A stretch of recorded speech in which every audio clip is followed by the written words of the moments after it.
Redditors, what was your did I f***ing stutter moment? Found out my supposed best friend who I was letting live on my couch was cheating on me with my GF at the time who I lived with.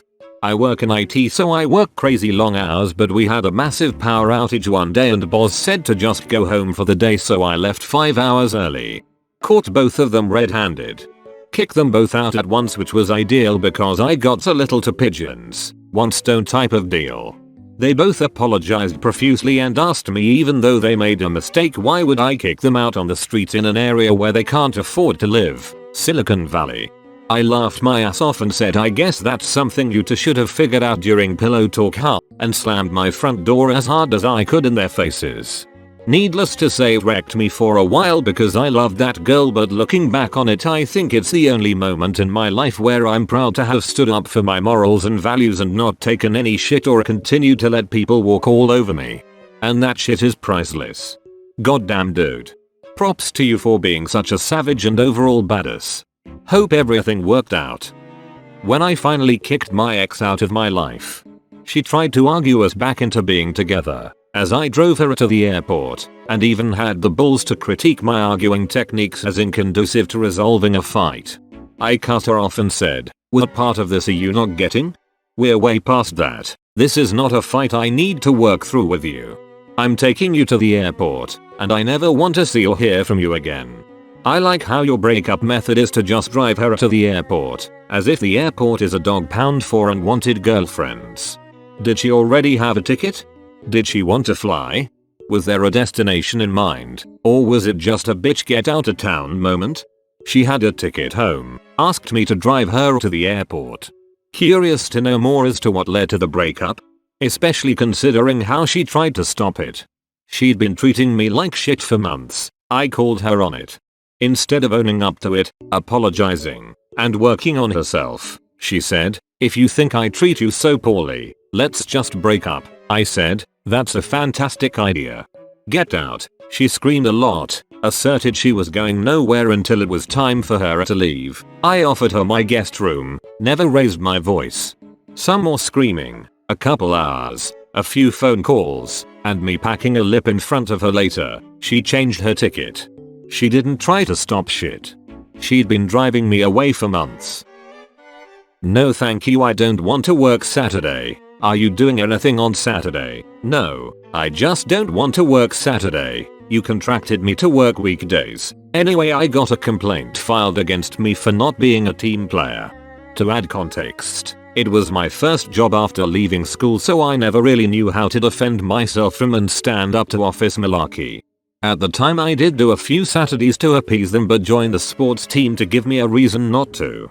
I have since left for a better job. I live in Dallas. Requested to be on call? Can't driving to Austin for the weekend.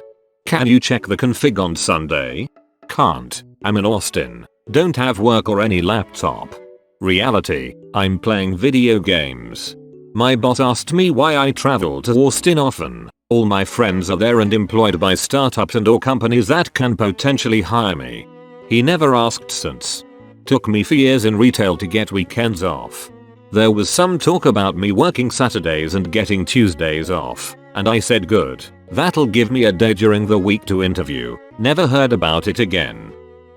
Checking into campus housing, when I gave them my last name, fairly uncommon, and the girl says, do you mean, insert name that rhymes with mine? It's like WTF. Are you seriously suggesting I don't know my own name?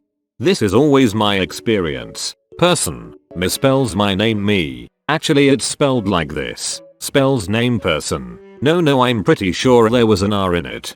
Me. That is my biggest pet peeve. I'll have people in my firm look up my name to send me an email and misspell my first name in the opening. In turn, I respond misspelling their first name and signing the email with my name. Or, I respond back with a shortened version of their name that I know they hate. So much this. My email address is my name. My name is in my signature. You have to type in my name to get my email address. And you still get IT wrong. Headbang, headbang, headbang, headbang. Caught my girlfriend cheating and kicked her out. Went out on the patio for a smoke. I've since quit. Woohoo. And she followed me out asking me to at least give her a few from the pack. I really hope that your quitting story is you handing her the pack saying this is the last thing you get from me and then just not buying a new pack. I bestow upon you my addiction. Begone. Horrible situation. My mom was alcoholic who was paying for all of her boyfriend's nursing home expenses and then paid all of his family's expenses like car payments, big purchases like appliances, or home remodel payments. My mom's addiction causes her health to plummet. She needs to be in nursing care. Her BF dies and his family never contacts her unless it's to complain about that they need money.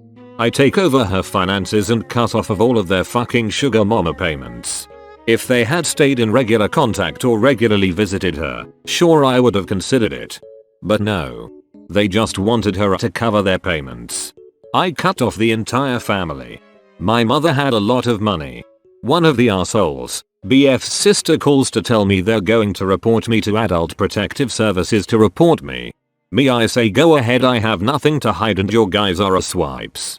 They were flabbergasted that I said did I fucking stutter. They tried to report me but Adult Protective Services just reached out to me to see if I needed help transitioning my mother to nursing care. Cocksucking turds. Stopped talking to my mom after that. She died never hearing from them again. I was the one holding her hand during her last few days of life. They didn't come to her funeral or the memorial her students held for her after that. But what about my money? Why can't you give more money? I deserve her money. Give me money. Money, money, money.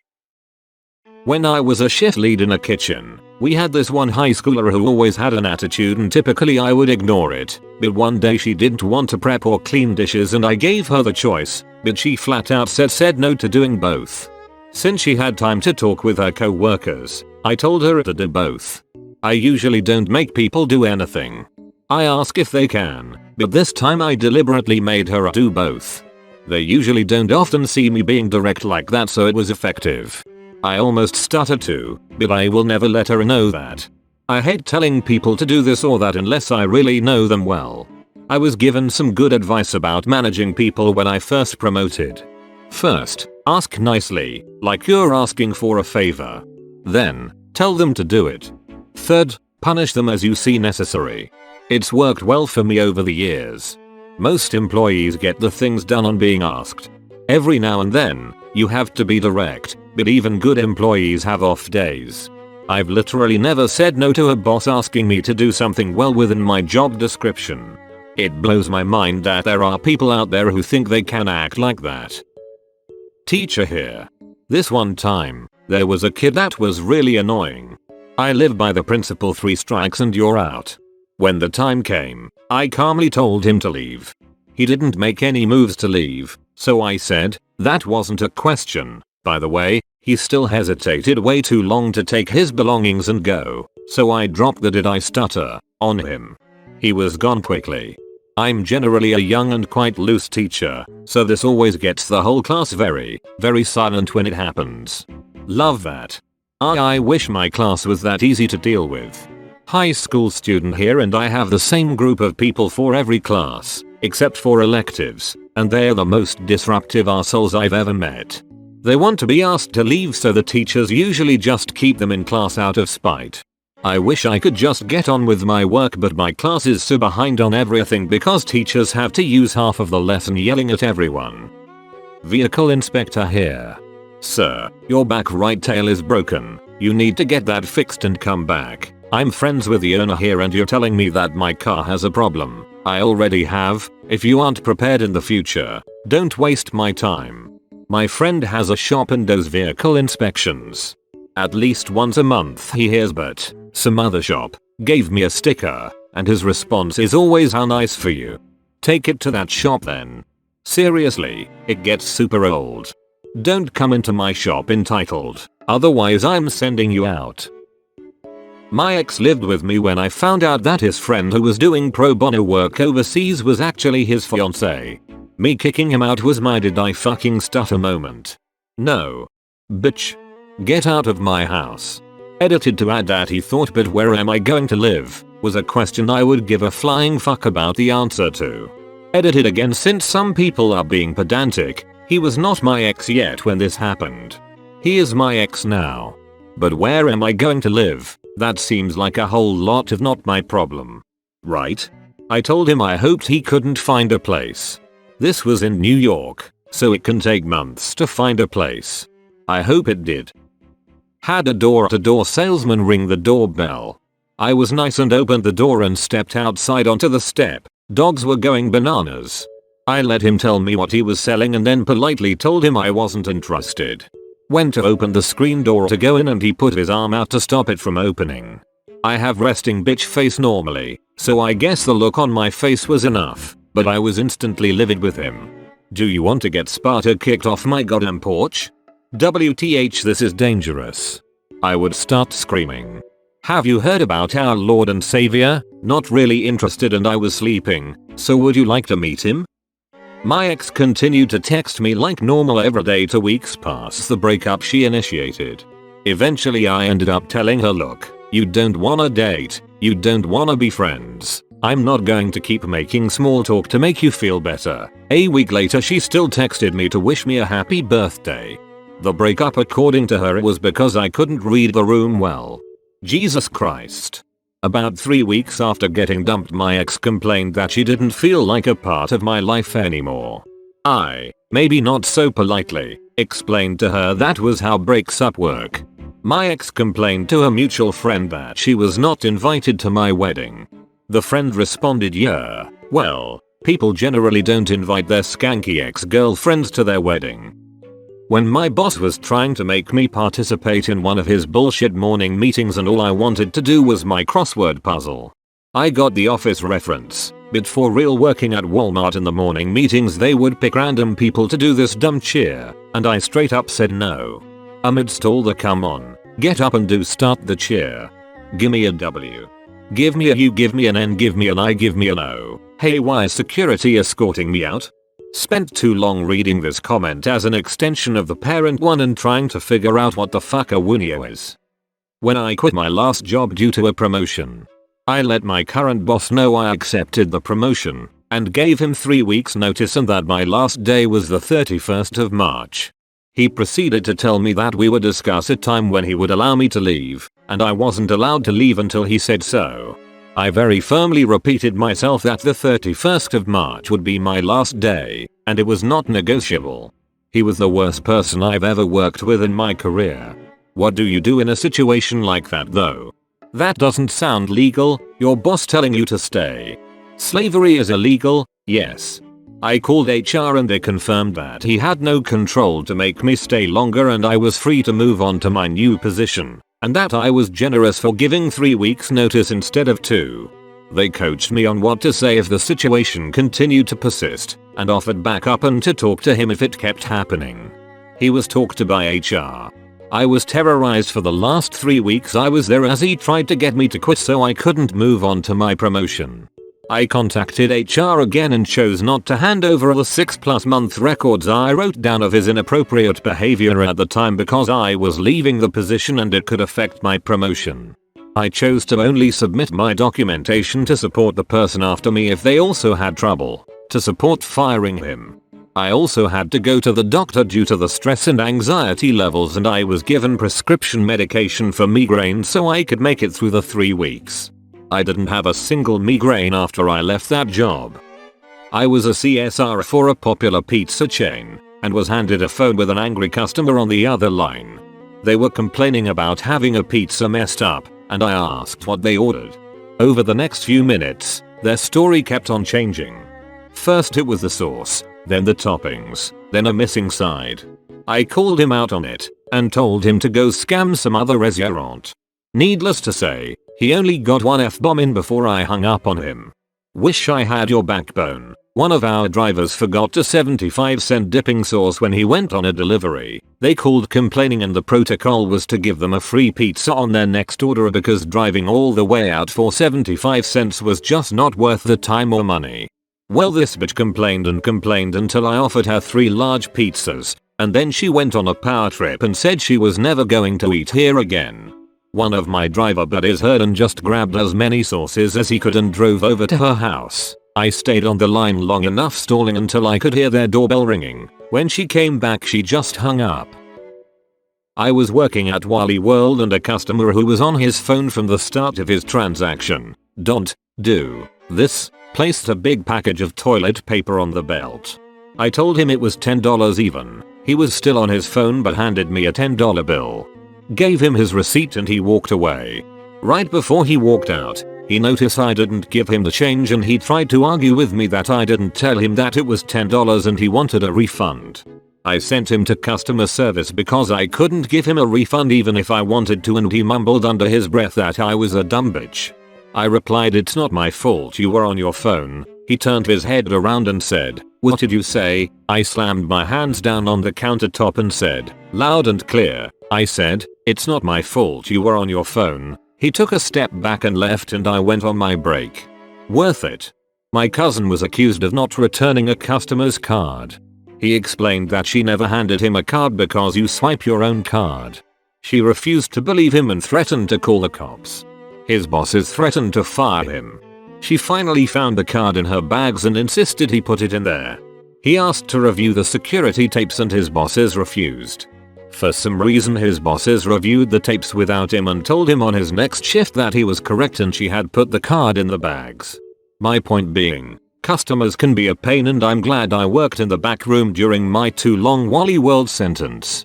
I was working the electronics register once and this lady came in, bought something less than $10 and paid with a 20.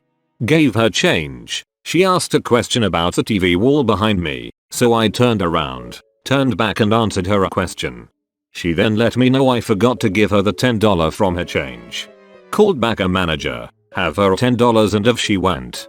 The next day, I got dinged for my register being $10 short, which is when I realized she had quickly stuffed the $10 in her pocket and claimed I didn't give it to her. Live and learn.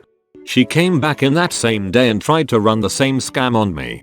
I let it go until she said I didn't give her all her change. I said I'm pretty sure I did, but I can call a cash office person over to count my drawer to be sure. Suddenly, she didn't have time to waste sitting around and left without her $10. The fast food place I worked in years ago had a policy that you were only to have $50 in your drawer at any time, the same amount you opened with. This was nuts, since you would be calling for a manager every third customer. I was chided a few times on not having dropped my money into a small safe near the till. I would drop money, just not all of it or as much as they wanted. Luckily for me I decided to drop all the $20s one night. Plenty of $10s to make change. The cousin of a friend came in and handed me a $10. When I gave him the change he said it was a $20. I showed him that there were literally no $20s in my drawer. He still stood there arguing with me for 5 minutes facing a drawer with only $10s or less. This is my 2-week notice. Yeah, can you come in? Day a month away? I said I'm putting in my 2 weeks. Yeah, I heard you, but we're going to be short-staffed that day? Reminds me of something that happened to me not long ago. I put in my 2 weeks at a retail place because I landed a better paying, full-time job at a resort. A month into working at the resort, I get a phone call from my old boss while I'm on my lunch break. Paid lunch break BTW. Hey, just calling to remind you that you're working from 4-8 today. Literally a month after my last day, and almost 2 months after I initially put in my 2 weeks. This dude has the audacity to tell me that I have to come in. I told him to get bent, and then he's all, "But I put you on the schedule, so you have to come in." Then he acted all surprised when I still refused to come in. I guess he thought the schedule had the power to magically summon any minimum wage worker of his choosing. I work produce at a grocery store. I already know I'm not staying for longer than my first semester of college, and I feel like this will be the reaction. Especially considering I was told to work on a day I had to go to a funeral. You're scheduled for tomorrow, 8-430. I won't be in. Why? The funeral I explained to you on my time off request form. Well, you know Saturdays are our busy days. Why can't you just come in? I'll tell you Wednesday.